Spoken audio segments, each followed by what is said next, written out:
12 victimes ont témoigné hier à la tribune de la 5e audience publique de la Commission Vérité, Justice et Réconciliation. Des témoignages poignants qui ont permis à ces personnes de partager leur vécu pour débuter un processus de guérison. Je suis malien et je m'investis dans l'école. C'est le nom d'un projet qui vient d'être lancé. Il vise à réhabiliter des écoles dans les zones conflictuelles au Mali. Dimanche 12 juin. Madame, Monsieur, bonjour et bienvenue dans ce 13h. La 5e audience publique de la Commission Vérité, Justice et Réconciliation s'est tenue hier au Centre international de conférence de Bamako. 12 victimes, dont 10 femmes victimes de violences sexuelles et 2 enfants victimes en période de conflit, ont témoigné à cette tribune publique. Par cette audience, la CVJR veut rendre aux victimes leur dignité afin de leur faciliter un début de guérison. Et c'est le Premier ministre qui a ouvert les travaux de cette cérémonie émouvante. Nyanya Aliou Traoré, Ibrahima Koulibaly pour le reportage. Toute une journée d'écoute, des témoignages aussi bien poignants que révélateurs d'une certaine gêne dans la vie de ces victimes. Cependant, l'adage arabe ne dit-il pas que le pardon est la plus belle fleur de la victoire? C'est là tout le sens de l'audience publique organisée par la Commission Vérité, Justice et Réconciliation. Relater les faits, reconnaître les torts, mais surtout pardonner pour avancer. L'audience publique est un espace d'écoute respectueuse où les victimes ont un rôle de premier plan. Il s'agit donc d'une contribution concrète à la promotion du dialogue, du pardon. Le pardon, qui demeure encore dans notre société une valeur forte, ne trouvera son chemin qu'à travers la reconnaissance de la vérité. Et une citoyenneté fondée sur la vérité demeure la base la plus sûre pour bâtir une nation forte et unie. Toutes choses qui sont au cœur des missions assignées à la transition. Cette 5e audience publique a pour thème « Femmes victimes de violences sexuelles et enfants victimes de conflits ». Un choix qui met en évidence toute la gravité des situations actuelles de crise à travers le monde. La représentante des victimes de préciser au bourreau qu'ils ne pourront jamais prendre en otage leur âme. Mon cher bourreau, je t'informe que tu m'as détruite de la tête aux pieds à travers ce que j'ai subi. Mais je me suis relevée pour continuer ma vie, car pleurer ne me fera pas revenir en arrière pour empêcher ce qui est déjà fait. À toi et toutes les personnes, je vous dis que mon heure de revanche a sonné. Car en parler en cette audience, ou à d'autres audiences qui me seront données, me guérit plus que n'importe quelle thérapie. Devant tant de confidences, le Premier ministre a parlé avec son cœur, Shogel Kokala Maïga, de révéler que les autorités de la transition accordent une attention particulière à la problématique des atteintes aux droits et à la liberté, à l'intégrité physique ou encore aux violences contre les femmes et les enfants. Le gouvernement du Mali soutient l'esprit de la justice transitionnelle et adhère pleinement à celui de la Déclaration universelle des droits de l'homme. Au nom du président de la transition, le colonel Assimi Goïta, au nom du gouvernement, je tiens à réaffirmer ici notre condamnation sans réserve des droits de l'homme, quelle qu'elle soit, et notre profond attachement à promouvoir les droits de l'homme. Le chef du gouvernement de poursuivre avec cet appel lancé à tous et à chacun de combattre avec force, courage et abnégation toute forme de violation faite aux femmes et aux enfants. Je voudrais ici saluer le courage des victimes qui ont bien voulu partager leur vécu. Nous en appelons à la mobilisation de toutes les forces vives du pays pour rejeter la violence sous toutes ses formes, car le Mali doit tourner cette page douloureuse de son histoire et redevenir ce qui n'aurait jamais dû cesser d'être, à savoir une terre de fraternité, de paix, une terre d'accueil, de tolérance, de convivialité et de cohabitation pacifique. Ils sont 12 à témoigner. 10 femmes victimes de violences sexuelles. 2 enfants victimes en période de conflit. À travers ces témoignages, la CVJR veut promouvoir la reconnaissance nationale des victimes et l'intégration de leurs récits à la mémoire et à l'histoire nationale. Le collectif pour la défense des militaires CDM est une organisation de la société civile qui œuvre pour la défense de l'unité nationale. Pour célébrer l'an 1 de l'investiture du président de la transition, le colonel Assimi Goïta, le CDM a choisi la ville de Kati où il a tenu une conférence débat sur le thème paix, réconciliation, stabilité politique et institutionnelle. Compte rendu à Guibou Koulibaly. Arrêtez de culpabiliser l'armée malienne républicaine respectueuse des droits humains, telle est la devise du collectif pour la défense des militaires CDM. Pour apporter sa touche à la célébration de l'an 1 de l'investiture du président de la transition, le colonel Assimi Goïta, le collectif et autres associations et organisations se sont concertés à Kati à travers une conférence débat, un choix qui n'est pas fortuit. Il n'y a rien à cacher, tout est visible parce que je commence par la sécurité d'abord. Hier, on était à la défensive et aujourd'hui, nous sommes à l'offensive. Ils ont montré que non, l'État souverain existe jusqu'aujourd'hui. Les bonnes choses se faites, les grands événements également se fêtent également et se célèbrent. C'est pourquoi nous avons tenu à magnifier cette fois-ci cette première année de la transition panafricaine sous le leadership du colonel panafricaniste Assimi Goïta. Donc, vu les différents résultats engagés, ça et là, surtout sur le plan sécuritaire, tout ceci constitue en réalité des facteurs qui nous ont poussés, qui nous ont motivés encore à célébrer cette année-là. En un an, le Mali de Modibo Keïta a repris sa grande marche pour la restauration de la souveraineté, cela grâce au colonel Assimi Goïta. L'avancée des militaires, c'est un pas géant. La peur a changé de camp. Aujourd'hui, ils sont traqués dans leur dernier retranchement. Dans tous les domaines, il y a eu des avancées.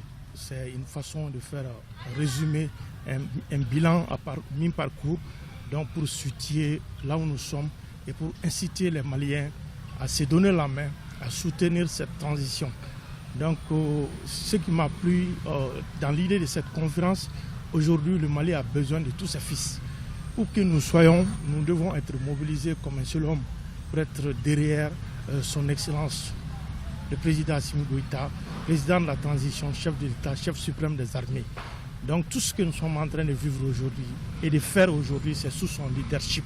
Pour cet anniversaire, le collectif pour la défense des militaires se réjouit des résultats sur le plan sécuritaire. Il soumet aux autorités certaines de leurs préoccupations. Le CDM renouvelle encore une fois sa demande aux autorités de la transition panafricaine du Mali à se retirer, à défaut, suspendre la participation de notre pays au sein des différentes institutions sous-régionales, notamment la CEDEAO et l'UMOA, en attendant que les choses s'éclaircissent. La création d'une monnaie nationale, renforcer la sécurité frontalière. Le CDM salue la décision largement partagée des autorités de la transition panafricaine du Mali de prolonger la durée de la transition à 24 mois. Au dire des responsables, le collectif, toujours fidèle à ses idéaux de réhabilitation et de défense de nos femmes, célébrera le 2 octobre prochain le 58e anniversaire de la disparition du premier chef d'état-major, le général de l'armée malienne, feu le général Abdoulaye Soumaré. Un projet d'appui des zones conflictuelles au Mali vient d'être lancé par la Jeune Chambre internationale Bamako Elite en partenariat avec l'ONG Think Peace au Mali. Je suis malien, je m'investis dans l'école, c'est le nom du dit projet. Il vise à réhabiliter des écoles dans les régions de Mopti, Tombouctou et Kidal sur financement du fonds d'appui aux moteurs de changement FAMOC. Reportage à Souleymane Sidibi.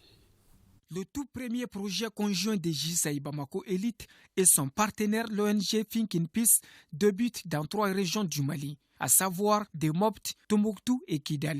Il s'agit de la rénovation des salles de classe de ces différentes régions touchées par des conflits afin de permettre aux enfants d'étudier dans de meilleures conditions.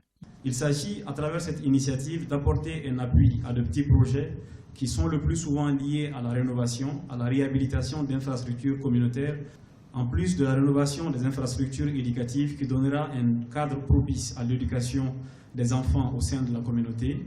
Elle permettra de faire profiter aux enfants des zones difficiles exposées à la violence, de l'engagement de la Jeune Chambre internationale Bamako Élite et de toute la Jeune Chambre internationale Mali dans les actions de renforcement de capacités de manière durable. Nous avons organisé cette cérémonie pour faire le lancement, afin de donner des sourires aux jeunes élèves qui sont dans ces zones conflictuelles et qui n'arrivent pas à avoir la chance d'étudier convenablement comme il le faut.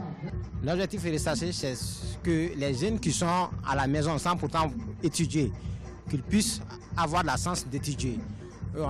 On sait que depuis 2012, lorsque la crise a éclaté, qu'il y a eu quelques écoles qui ont été fermées. Ces écoles qui ont été fermées, ils n'ont pas d'enseignants disponibles à leur niveau. Donc on va faire la rénovation et les membres de la Jeune Chambre internationale de ces différentes localités vont s'engager à dispenser des cours avant le retour des enseignants. Financé par le Fonds d'appui au moteur de changement FAMOC, le projet Je suis malien et je m'investis dans l'école vise à renforcer le système éducatif malien pour garantir un avenir meilleur aux enfants bénéficiaires. Assemblée générale ordinaire des membres de l'Association malienne des gestionnaires des ressources humaines. La rencontre a été mise à profit pour adopter et valider quelques rapports et à mettre en place un nouveau bureau. Le point avec Koumba Sissi. Chaque année, l'Association malienne des gestionnaires des ressources humaines, AMAGRH, se retrouve pour son Assemblée générale ordinaire. Cette AG est une occasion de dresser non seulement le bilan du bureau sortant, mais aussi de renouveler les instances. Selon le président sortant de l'association, avec l'avènement de la crise sanitaire, les activités ont tourné au ralenti. En dehors des journées maliennes des ressources humaines, nous avons réalisé également tous les 2 mois, un café RH. Les cafés RH, c'est des thématiques très pratiques, des problématiques qui sont connues dans les organisations en matière de ressources humaines, gestion des ressources humaines. De 2016 à 2018, avant la pandémie, nous avons effectivement pu tenir correctement les 2 cafés RH. Il y a un défi de mobilisation également. Le président d'honneur a félicité Mohamedou Magiraga, président sortant, pour ses efforts consentis malgré les difficultés du moment. Je me réjouis du bilan présenté par le président exécutif qui a rappelé que tout n'a pas été rose. Il n'a pas manqué non plus d'attirer l'attention sur les difficultés qui ont fait que notre association, qui était connue pour ses cafés RH, qui était connu pour un certain nombre d'activités qui malheureusement n'ont pas pu être faites exactement comme cela se devait. Nous devons puiser dans nos ressorts les ressources nécessaires pour donner une nouvelle vie à notre association. Les hommes et les femmes sur lesquels vous porterez vos choix doivent mesurer à sa juste valeur l'étendue du défi qui les attend. Créée en 2006, l'Association malienne des gestionnaires des ressources humaines souhaite s'agrandir. Le but est de mieux promouvoir la bonne gestion des ressources humaines dans toutes les organisations publiques et privées. Les acteurs de la commande publique de la région de Kidal renforcent leur capacité sur les passations des marchés publics. C'est à la faveur d'une formation de 5 jours initiée par l'autorité de régulation des marchés publics et des délégations de services publics en collaboration avec le projet Sécurité et Développement au nord et au centre du Mali phase 3. Les détails avec Idrissa Djibrila Maïga. Chaque année, la commande publique draine des capitaux importants. Pour un meilleur assainissement de cette commande publique, socle du développement d'un État, notre pays a besoin de chacun de ses fils, de l'administration publique, des collectivités territoriales, du secteur privé et de la société civile. La maîtrise de la commande publique est un passage obligé. Le renforcement de capacité des acteurs de la commande publique de la région de Kidal et aussi il y a les 5 principes qu'il faut respecter, c'est-à-dire l'économie, le libre accès aux commandes publiques, l'égalité des candidats et surtout la traçabilité des procédures de la commande publique. Nous insistons sur ça. Le Mali, à l'instar de plusieurs pays de la sous-région, est résolument engagé à promouvoir une gouvernance économique et une efficience des dépenses publiques. Au regard de l'importance des questions des marchés publics et des délégations de services publics dans l'économie nationale, la formation des acteurs dans ce domaine a toujours été une priorité des plus hautes autorités, et c'est là depuis plusieurs années. Si cette formation n'avait même pas lieu, il fallait même chercher à créer cette formation pour que les acteurs, au moins de la société civile, puissent s'approprier de cette formation. Par rapport à cette formation, je souhaiterais que les participants soient ponctuels, attentifs à tout ce qu'on va dire par rapport aux passations de marchés publics, parce que c'est un processus national pour pouvoir au moins se passer des marchés publics. À la fin de cette formation qui s'étale sur 5 jours, les participants verront leurs compétences améliorées en matière de préparation, passation, exécution, contrôle et règlement de la commande publique en République du Mali. 35 hectares de terres de recherche de l'IR, précisément du Centre de recherche agronomique de Sotuba, font objet d'agression foncière par la société malienne de gestion de l'eau potable Somagep, au dire des syndicats de l'Institut d'économie rurale IR, raison pour laquelle ils ont tenu une assemblée générale pour manifester leur inquiétude. Aliou Abdoulaye Touri. Avec 1168 hectares au départ, la superficie globale de l'Institut d'économie rurale IER ne dépasse plus à ce jour 260 hectares. Pourtant, la structure joue un grand rôle dans le domaine de la recherche agricole pour ainsi pouvoir contribuer à relever le défi de l'autosuffisance alimentaire, une mission phare de l'IER.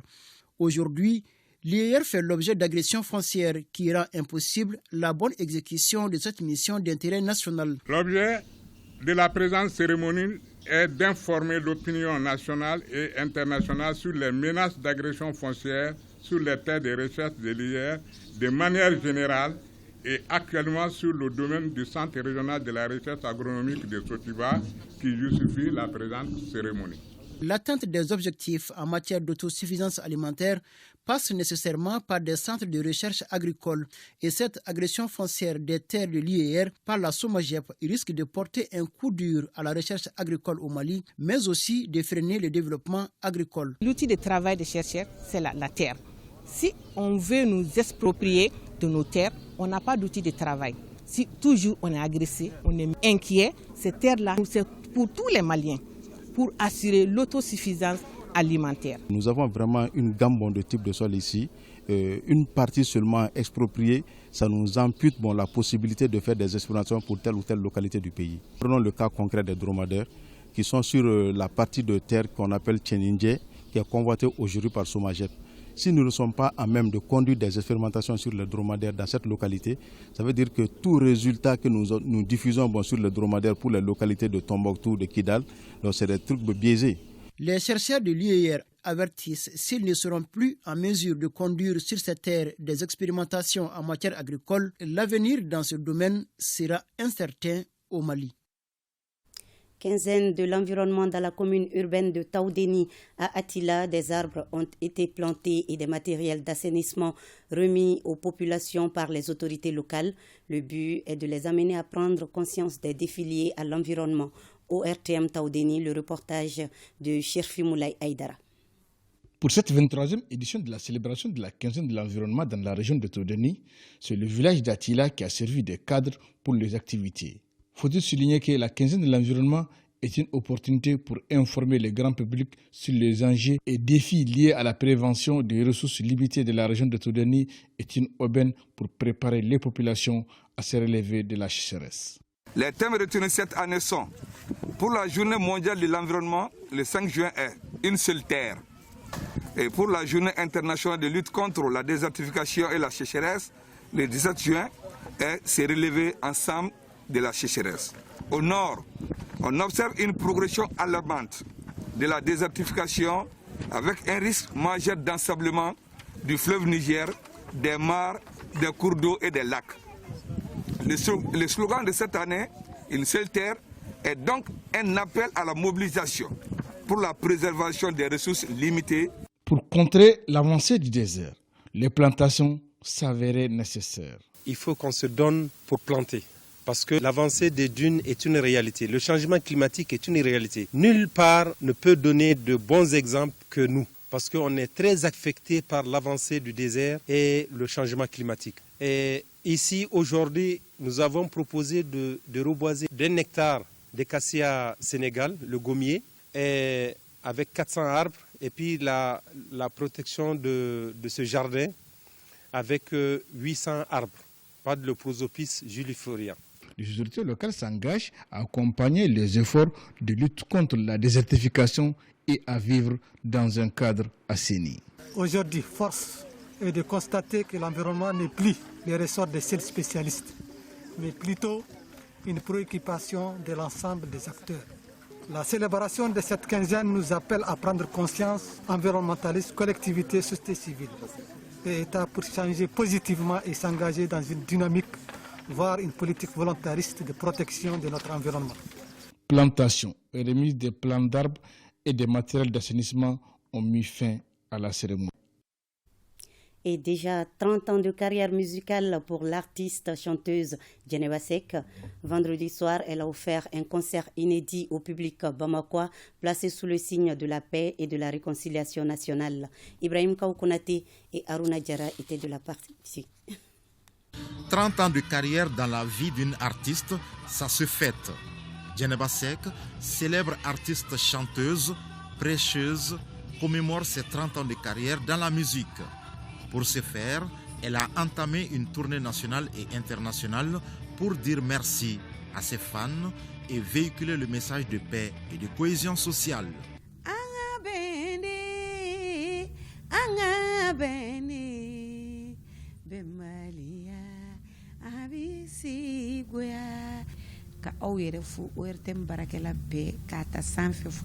Nous sommes fiers de cette première étape de la tournée des 30 ans de Djeneba Seck, après les régions, Bamako, pour dire merci à toutes les populations, soutenir nos autorités, réunir toute la population malienne autour d'une seule chose, la paix, la culture, le développement, le vivre ensemble. L'événement a été marqué par un concert époustouflant, une façon pour Djeneba Seck de montrer toute sa gratitude au public bamakois. 30 ans de carrière, c'est pas 30 jours. Quand vous voyez le parcours de Djeneba Seck, de 92 à nos jours, elle est parmi les grandes artistes du Mali. Ça, c'est un. Deuxièmement, Djeneba Seck, c'est une femme très respectueuse. En guise de soutien à l'artiste, Mamou Sidibé, Zigiri Sori et Joss Saramani étaient de la partie. Vivement le cinquantenaire, bonne fête à Djeneba Seck. C'est la fin de ce journal. Merci à vous de l'avoir suivi et passez un bel après-midi dominical avec nous.